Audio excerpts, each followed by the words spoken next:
Number one, আপনাদের সবার একটা ভুল হয়েছে, একমাত্র আরিফ বাদে। সেই ভুলটা হয়েছে যে আপনারা সবাই আপনাদের পিকচারের রিনেম চেঞ্জ করছেন। অর্থাৎ কখনোই কোনো টেস্ট জবের পিকচারের রিনেম চেঞ্জ করবেন না, ফোল্ডারে নাম চেঞ্জ করবেন না, ফোল্ডারের মধ্যে লিখবেন ডান, ভিতরে যেন অরিজিনাল ফাইল থাকে। এটা গেল। আরিফও এটা চেঞ্জ করেনি, বাট সে পিএইচডিতে দিছে, আমার পিএইচডি প্রয়োজন ছিল না। সো নিলয়ের প্রথম ভুল যেটা হয়েছে সেটা হয়েছে যে সে মানে পাথ করতে গিয়ে ব্যাকগ্রাউন্ড এনে ফেলেছে, অর্থাৎ প্রত্যেকটার ভিতরে একটা হালকা ব্যাকগ্রাউন্ড আছে। হ্যাঁ, এবং কয়েকটা জায়গায় হার্ড কর্নার পড়ে গেছে।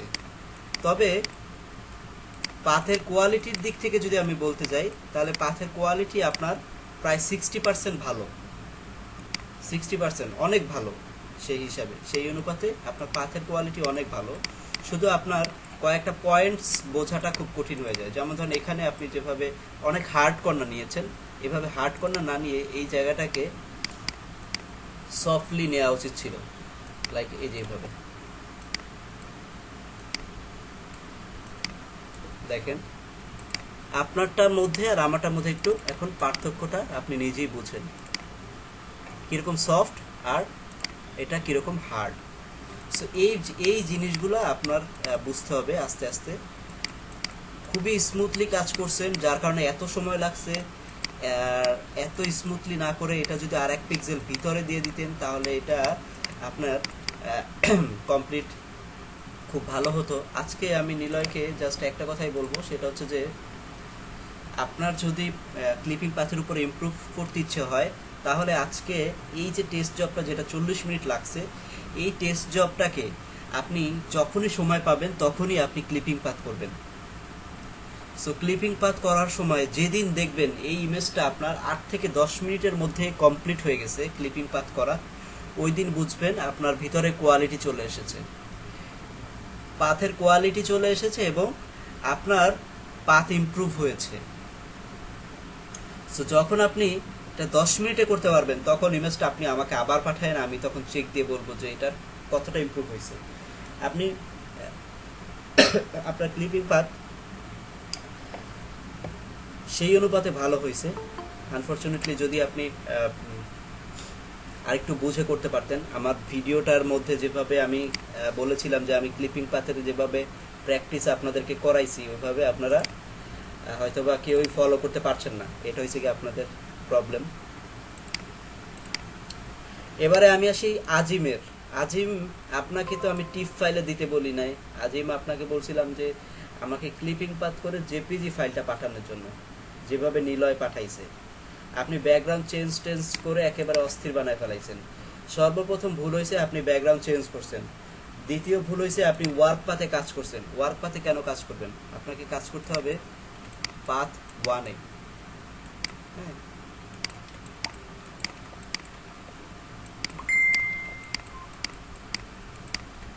আজিমের আজিমের আজিমের বেশিরভাগ পয়েন্টার, কিছু কিছু পয়েন্টারগুলো তো খেয়াল রাখবেন যেগুলো আর কি একটু এদিক সেদিক হয়ে যায়। হ্যাঁ, আর হচ্ছে গিয়ে আপনার একটু এদিক সেদিক না হইলে বাকিটা মোটামুটি দেখা যায় আপনি 70% পাথ ওকে আছে, আপনার পাথের কোয়ালিটি 70% গুড। বাট আপনি কি করছেন?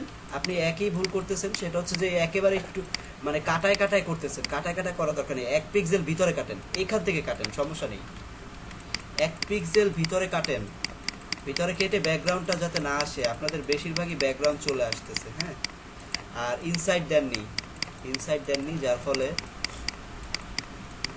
এই যে দেখেন আপনি ইমেজের শেপ কিরকম আর আপনি পাথ কিভাবে করছেন, দেখছেন? এই যে এইগুলোই হচ্ছে মেইন সমস্যা।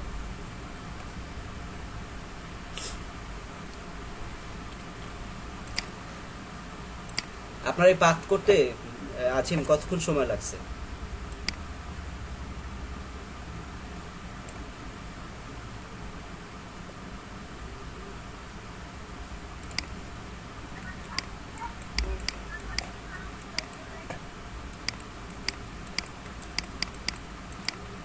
আরিফের অনেক ইমপ্রুভ হয়েছে, দুই একটা জায়গায় সে এখনো হার্ড কর্নার ব্যবহার করে।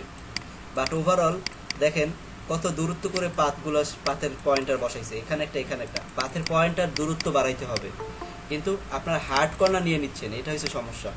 হার্ড কর্নার নেওয়া যাবে না। হ্যাঁ, ম্যাক্সিমাম পার্সন এইভাবে হার্ড কর্নার নিয়ে নিচ্ছেন, যেখানে হার্ড কর্নারের প্রয়োজন নাই সেখানে হার্ড কর্নার নিয়ে নিচ্ছেন। এই যে এখানে, এটা কি হার্ড কর্নার হবে? হার্ড কর্নার কোনটা? যেটা এভাবে ক্লিক করে কর্নার বসায়, সেটা হচ্ছে হার্ড কর্নার। সফট কর্নার কোনটা? যেটা এভাবে টান দিয়ে পয়েন্টারে বসায়। সো 50% ওকে আছে আরিফের পাথ, 50%, অর্থাৎ আপনাকে আরো 50% ইমপ্রুভ করতে হবে।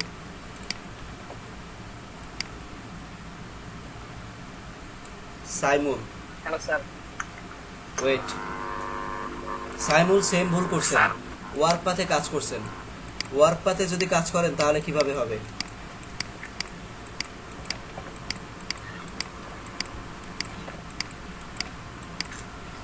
সাইমুলের হার্ড কর্নার খুবই কম, আগের থেকে বেটার হয়েছে, ইমপ্রুভ হয়েছে অনেক। হ্যাঁ, কিন্তু সাইমুলও যেটা করতে হবে সেটা হচ্ছে যে ভিতরে, আরেকটু ভিতরে 1 পিক্সেল ভিতরে কেটে ফেলতে হবে পাত। 1 পিক্সেল ভিতরে পাত করতে হবে। হ্যাঁ, এখন দুই একটা জায়গায় হার্ড কর্নার, এই যে এখানে হার্ড কর্নার আছে, এরকম হার্ড কর্নার থাকা যাবে। 75% সাইমুলের ওকে আছে, এখনো 25% আপনাকে ইমপ্রুভ করতে হবে।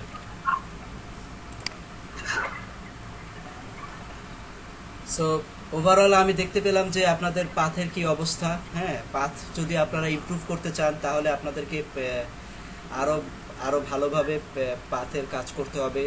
মনে রাখবেন, ক্লিপিং পাথ এমন একটা সাবজেক্ট, এই একটা সাবজেক্টের মাধ্যমে আপনি ঢাকা শহরের একটা কোম্পানিতে জব করার মতো পজিশন আপনার তৈরি হয়ে যাবে যদি আপনি ক্লিপিং পাথ এক্সপার্ট হন, এবং আপনার মান্থলি স্যালারি 10 থেকে 15,000 টাকা পর্যন্ত হওয়ার সম্ভাবনা আছে অনলি ক্লিপিং পাথ জানলে, কোয়ালিটি ক্লিপিং পাথ জানলে। আমার যে টিম আছে, আমার টিমকে আমি 10টা ইমেজ, আমি যদি এই যে টেস্ট জবগুলো যেটা 40 মিনিট বা 50 মিনিট লাগে আপনাদের, আমার টিম সেটা 1 ঘন্টায় 10টা ইমেজ করে, 1 ঘন্টায় 10টা ইমেজ করে, অর্থাৎ 60 মিনিটে 10টা ইমেজ করে এগুলো। তাহলে বুঝেন যে সে কি জিনিস বা আমরা কি জিনিস, আমরা কিভাবে ক্লিপিং পাথটা মূলত করতেছি। হ্যাঁ, সো ক্লিপিং পাথ করার জন্য আপনাদেরকে ইমপ্রুভ করতে হবে। প্রোডাকশন হাউসগুলোতে, যদি ঢাকায় কখনো থাকতাম তাহলে আপনাদেরকে আমি প্রোডাকশন হাউসগুলোতে একটু নিয়ে যেতাম, যেখানে শুধু ক্লিপিং পাথের কাজ হয় এবং সেখানে কিভাবে কাজের প্রেসার অ্যান্ড কত স্পিডে মানুষ ক্লিপিং পাথের কাজ করতেছে। যাই হোক, আপনাদের মোটামুটি আমি দেখলাম কি অবস্থা, কি ব্যাপার, একজন একজন করে কমতেছে কেন?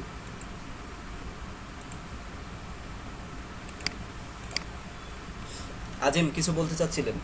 Hello sir. বলেন। আমি আসলে শুনতে পাই না, আমার কি ভুলটা কি আমি আসলে।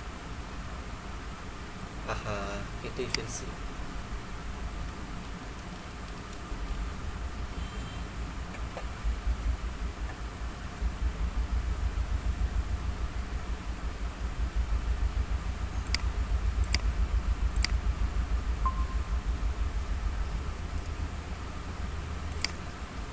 আচ্ছা, আমি আজিমের ভুলটা কি বলছি কে শুনতে পাইছেন?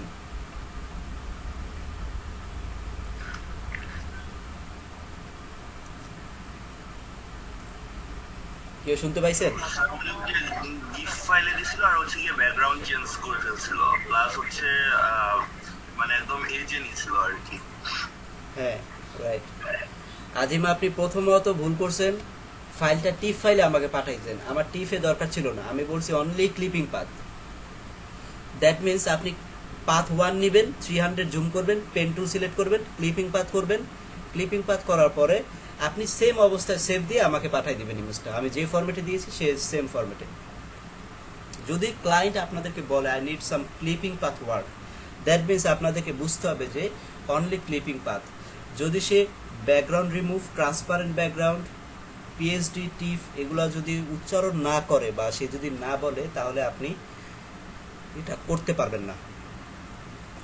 ঠিক আছে, প্রয়োজনের স্বার্থে আপনি জিজ্ঞেস করে নিতে পারেন, বাট আপনারা আমাকে কেউ পুনরায় জিজ্ঞেসও করেননি। দ্যাট মিনস আপনাদের প্রত্যেকের টেস্টই স্যার আপনি যে ফাইলটা দিয়েছেন ওই ফাইলটাই তো না? হ্যাঁ এই ফাইলটাই, প্রত্যেকের টেস্টই ও আচ্ছা হচ্ছে গিয়ে অ্যাপ্রুভ হয়নি। আমি আসলে কারোর সাথে কাউকে যখন কাজ শিখাই তখন আমি তার রেস সম্পর্কে আমার অভিজ্ঞতা হয়ে যায় যে একজন মানুষ সে কতটুকু লোড নিতে পারবে এবং কতটুকু শিখতে পারবে সেটা আমি বুঝে ফেলি। বাট আমি কখনোই কোনো স্টুডেন্টের সিক্রেট আমি কারো কাছে শেয়ার করি না, বা তার কাছেও আমি বলি না যে তোমার এই ল্যাকিংসগুলো আছে, তাহলে সে কষ্ট পাবে। সো এই জন্য আমি শুধু একটা কথাই বলি যে তোমাকে আরো ইমপ্রুভ করতে হবে, তোমাদেরকে আরো ইমপ্রুভ করতে হবে। সো নিজেদেরকে আরো ইমপ্রুভ করতে চাইলে, আপনারা জানি না, আপনারা আমাকে অনেক বলেন যে আমি সারাদিন এটা করি সেটা করি, কত কিছু প্র্যাকটিস করি, অনেক সময় ব্যয় করি, বাট করার মতো কিছু করতে হবে। অনেক সময় ব্যয় করলেই হবে না।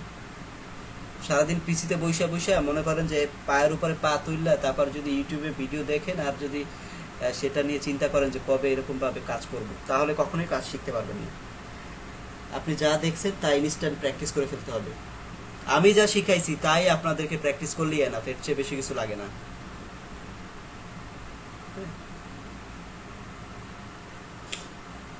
এতটুকু দিয়েই জব করা সম্ভব আমাদেরকে। আমি যখন প্রথম 10,000 টাকার বিনিময়ে আমি কোর্স করছি, 10,000 টাকা। তো আমার ওই সময় 10,000 টাকা অনেক অনেক অনেক বিষয় ছিল। তো সেই সময় আমি 10,000 টাকা দিয়ে কোর্স করে আমাকে শুধু শেখানো হয়েছিল ক্লিপিং পাথ আর স্পট হিলিং ব্রাশ টুল দিয়ে রিটাচ করা, এই 2টা কাজ শিখাইছিল। আমার টাইম ছিল 2 মাস, কিন্তু আমি 1 মাস করার পরে আমি বলছি ভাই আমি এখন সব পারি, আমাকে এখন জবে পাঠান। স্যার অনলি এই 2টা কাজই শেখানো হয়েছিল? হ্যাঁ, আমারে শুধু এই 2টা কাজই শিখাইছে, খালি 10,000 টাকা নিয়ে গেছে 2টা কাজ শিখায়। তো বাকিগুলো আমি নিজে থেকে নিজে যখন অফিসে জয়েন করছি তখন আশেপাশে মানুষের কাছ থেকে শিখে লাথি উষ্টা খায় তারপরে শিখছি, যেটা সত্যি কথা। ক্লাস করতে পারতাম না, আমার হচ্ছে কি ভার্সিটিতে বা যে কোনো জায়গায় আমি ক্লাস করতে পারতাম না, আমার আরো অনেকগুলো ক্লাস থাকতো, আমি করতাম না, বাদ দিয়ে দিতাম। হ্যাঁ, তারপর আমি হচ্ছে গিয়ে আপনার ওখানে গিয়ে আমি নিজেকে একেবারে অন্যভাবে সঁপে দিতাম। ওই অফিসের মধ্যে ঢুকলেই আমি আমাকে বলদ মনে করতাম, যেটা সত্যি কথা। ওখানে ঢুকে আমার একটাই টার্গেট থাকতো যে কার থেকে কি শেখা যায়, কার থেকে কি আদায় করা যায়। আর বাইরে আসলে আবার আমি আমার মুডে থাকতাম। তো আমার থেকে একটা জুনিয়র এক ছেলে আমার মনে আছে, আমার থেকে বয়সে অনেক ছোট হবে। তো প্রথম আমি তাকে ভাই বলে ডাকতাম। তো ভাই আমি বলতাম ভাই আমাকে এটা একটু শিখাও। তো ওই ভাইয়ের সাথে, নামটা নিব না আমি, ওই ভাইয়ের সাথে আমি কাজ করতে করতে ওই ভাই আমাকে প্রত্যেকটা কাজে হেল্প করতো। তো একটা সময় আমরা বন্ধু হয়ে যাই। তো তখন আমি তাকে নাম ধরে ডাকি, সে আমাকে নাম ধরে ডাকে, বাট আমার থেকে বয়সে জুনিয়র। পরে লাস্টে সে বলতো যে আসলে কি, শোনো আমি সবই বুঝি, কাজের স্বার্থে আমাদের এখন ছোট হয়ে যেতে হয়, আর তুমি আমার থেকে সিনিয়র বা তোমার অন্যান্য বিষয়ে তুমি সিনিয়র। তারপরে আমি বলছি আরে এটা কোনো বিষয় না, বন্ধুত্ব তো যে কোনো বয়সী হয়, আমার থেকে 2-3 বছরের ছোট ছিল, তো এটা কোনো বিষয় না, বাট আমি তোমাকে বন্ধু মানি মন থেকে। তো ওই ফ্রেন্ড আমাকে অনেক হেল্প করছে, আমাকে সব মাস্কিন, হেয়ার মাস্কিন আমার দ্বারা জীবনে হবে কিনা আমি কখনো ভাবতে পারতাম না। মানে আমার কাছে বিষয়গুলো এত কঠিন মনে হতো, আমি মনে হতো যে আমি কেন এই লাইনে আসলাম। তো প্রচুর ফাঁকিবাজি ছিলাম, যে মানে পারতাম না, জোর করে আমার বন্ধুরা আমাকে শিখাইতো। ওকে আমি বলে রাখছি যে তুমি আমাকে শিখাও। তো আমাকে অনেক হেল্প করতো। আমি আমার বসদের অনেক বকা খাইতাম।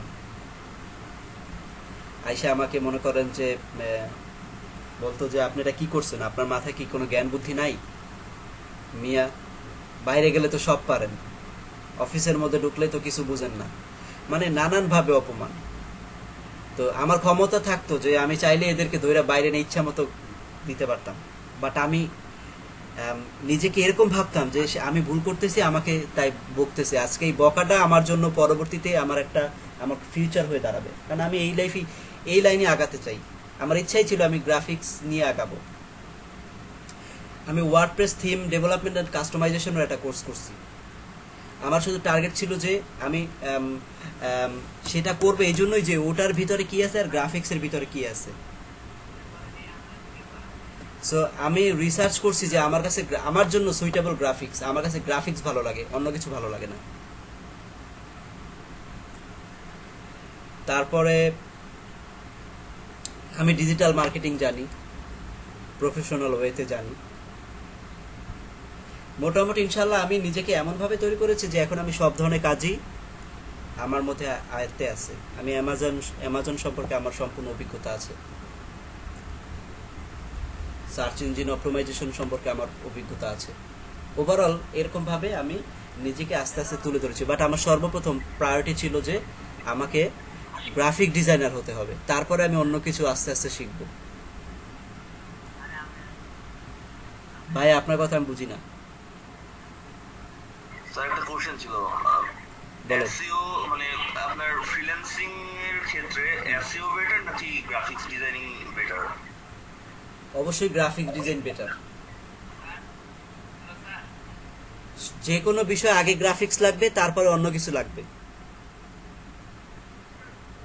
That means graphics better. আপনি লোগোর যে পরিমাণে কাজ পাবেন প্রত্যেক দিন, এসির কাজ পাবেন মাসে একটা। কিন্তু স্যার ওই তুলনায় তো মানে গ্রাফিক্স ডিজাইনিং এর কম্পিটিটরও মানে কম্পিটিটরও বেশি, কম্পিটিটর যতই বেশি হোক না কেন, সমস্যা কি? একটা পুকুরে মনে করেন যে প্রচুর মাছ আছে,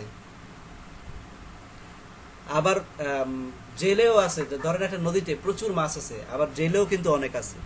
অর্থাৎ কেউ না কেউ তো দৈনিক কিছু না কিছু মাছ ধরে নিয়ে যায়, কেউ কিন্তু খালি হাতে যায় না। So, আমাদেরকে এই জিনিসটা বুঝতে হবে। একটা জিনিস আপনারা খেয়াল করেন, যত বেশি কম্পিটিটর তত বেশি ভালো, তাহলে এই লাইনটা কোনোদিন বন্ধ হবে না।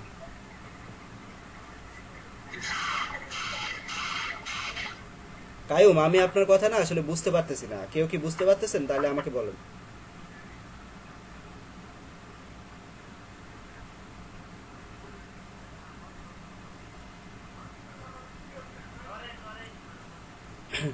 আচ্ছা, যাই হোক। তো আমি না আজকে আর বেশি সামনের দিকে আগাবো না। হ্যাঁ, আমার অবস্থা একটু খারাপ আছে মোটামুটি। ঠান্ডা এমনভাবে লাগছে যা বলার বাহিরে। সো আপনাদেরকে একটাই কথা বলবো, সেটা হচ্ছে যে আপনাদেরকে যা শিখাইছি তা দিয়েই আপনারা ইমপ্রুভ করেন।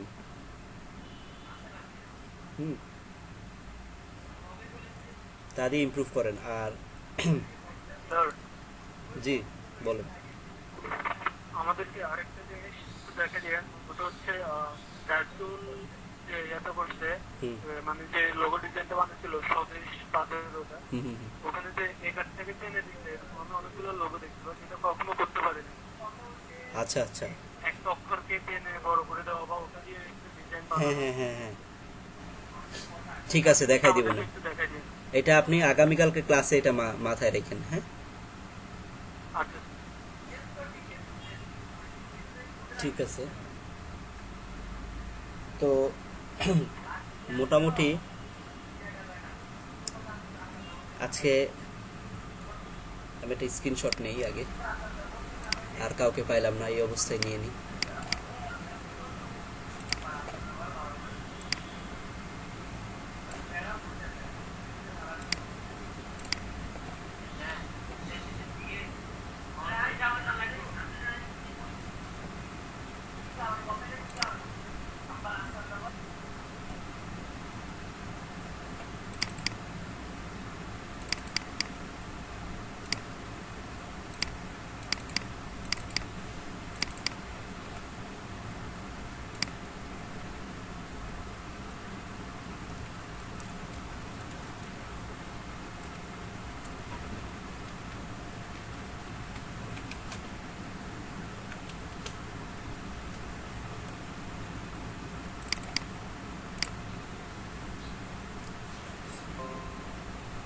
সৌরভ, আপনি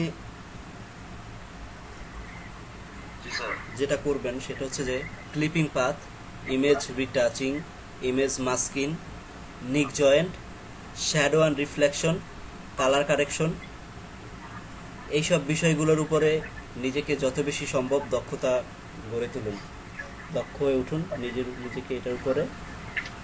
সো যেহেতু আপনি এই বিষয়গুলো নিয়ে আপনি ইউটিউবে রিসার্চ করে এগুলো নিয়ে আগাতে পারেন। হ্যাঁ, নিক জয়েন্টের ভিডিও তো আমি আপনাকে অলরেডি দিয়ে রাখছি, সেগুলো দেখবেন। সো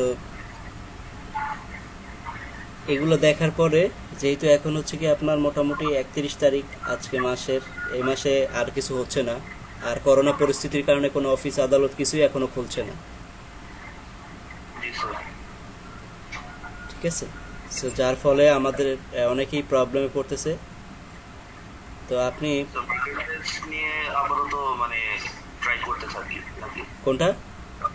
মানে মার্কেটপ্লেস নিয়ে আপাতত ট্রাই করতে থাকি। আপাতত মার্কেট প্লেস নিয়ে ট্রাই করতে থাকেন। আর একটা কথা, ইন্টারভিউতে কোথাও গেলে ক্লিপিং পাথে যদি 100% না হয় তাহলে কিন্তু ইন্টারভিউতে টিকবেন না, সেটা মাথায় রেখেন।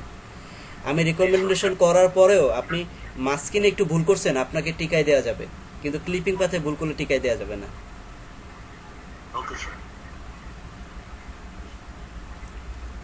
সো কোনোটাই ভুল করা যাবে না, যা যা যেগুলো সাবজেক্ট বলছি, ঠিক আছে? জি স্যার। আর আপনার লোগো ডিজাইনের থাম্বনেলটা আপডেট করছেন? আমি ভাবতেছি স্যার সবগুলো গিগ একসাথে বাইরে এতদিন বসে এখন পর্যন্ত এইটা আপডেট করতে পারেন না, এটা তো খুব একটা মানে অবস্থা খারাপজনক একটা কথা। আপনার লোগোতে আপনি পপগুলো কাজ পাওয়া হয়েছে, স্যার আজকে আপডেট করে দেবো। আপডেট করেন। এসে আপনি স্যার এটা র্যাঙ্কে আছে কিনা, এটা বাড়তেছে কিনা, একটা অর্ডার পেলেই একটা গিগ সামনের দিকে চলে যায়। তখন যদি সেটাকে এডিট করে আরো কিছু করা যায় তখন হচ্ছে কি আরো ইমপ্রুভ হয়। ভিডিও অ্যাড করলে মনে হয় মানে গিগের র্যাঙ্কিংটা একটু বাড়ার সম্ভাবনা থাকে না? হ্যাঁ হ্যাঁ, ভালো ভালো ইমেজ, ভালো ভালো ট্যাগ, এগুলো সবাই অ্যাড করবেন। ফাইবারে গিগগুলোকে ইমপ্রুভ করার চেষ্টা করেন। জি স্যার। তো ঠিক আছে, তাহলে আমি আর কথা বলতে খুব কষ্ট হয়ে যাচ্ছে আমার। আজকের মতো বিদায় নিচ্ছি। সবাই সুস্থ থাকেন, ভালো থাকেন। আগামীকালকের ক্লাসগুলো থেকে আমরা নতুনভাবে শুরু করব, অর্থাৎ আমাদের যেহেতু সকলের অ্যাসাইনমেন্টগুলা মাইক্রো ওয়ার্কার্সের কি বিষয়ে, মাইক্রো ওয়ার্কার্সের কি অবস্থা সবার? মাইক্রো ওয়ার্কার্স কি টার্গেট ফিল আপ হয়েছে সবার? স্যার আমার ওই যে 31টা জব করছি তার মধ্যে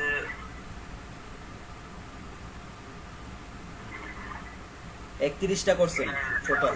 জি জি, এর মধ্যে 11টা হচ্ছে গিয়ে এখনো রিভিউ দেয় নাই, আর বাকিগুলো দিয়ে দিছে। মাশাআল্লাহ, খুব সুন্দর কথা। তো দ্যাট মিন্স আপনি প্রায় 20টা রিভিউ পেয়ে গেছেন। হ্যাঁ এরকম। Wow, great. আচ্ছা, স্যার আমি 9টা রিভিউ পাইছি। Good, that's very good. সেটাও খারাপ না। সবাই সবাই নিজেদেরকে ইমপ্রুভ করেন এবং নিজেদের গিগগুলোকে আপডেট করেন এই ফাইবারের, এবং মাইক্রো ওয়ার্কার্সের অর্ডারটা কমপ্লিট করেন, 25টা করে রিভিউ কমপ্লিট করেন। হ্যাঁ, আপনাদের জন্য ভালো ভালো কিছু পুরস্কার সামনে অপেক্ষা করছে। সো ঠিক আছে, তাহলে